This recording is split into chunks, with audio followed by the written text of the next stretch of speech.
Palestine's President Mahmoud Abbas denounced the Holocaust as, quote, the most heinous crime against humanity Sunday, but Israel's leaders say the statement sends mixed signals as it comes just days after Abbas signed a unity deal with Hamas, a group many Western nations have labeled a terrorist organization. The Holocaust statement is a rare acknowledgement of the genocide by an Arab leader, as the Holocaust has often been either avoided or even denied by leaders across the Middle East.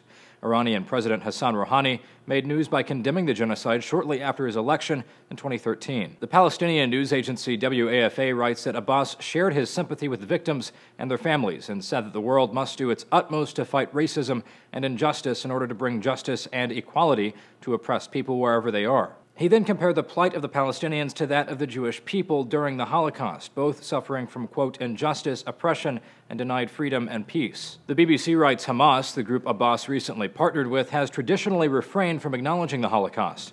And then in 2009, there was a protest against the topic being taught in some Gaza schools. And according to CNN, Abbas wrote about the Holocaust in a dissertation, saying the Zionist fantasy, the fantastic lie that 6 million Jews were killed and that only 890,000 Jews were killed by Nazis.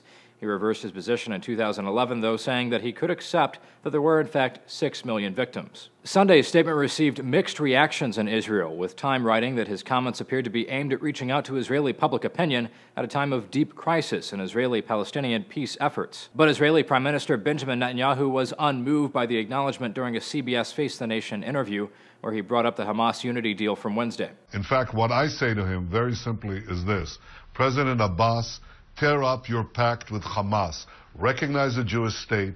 Make peace. I hope you do that.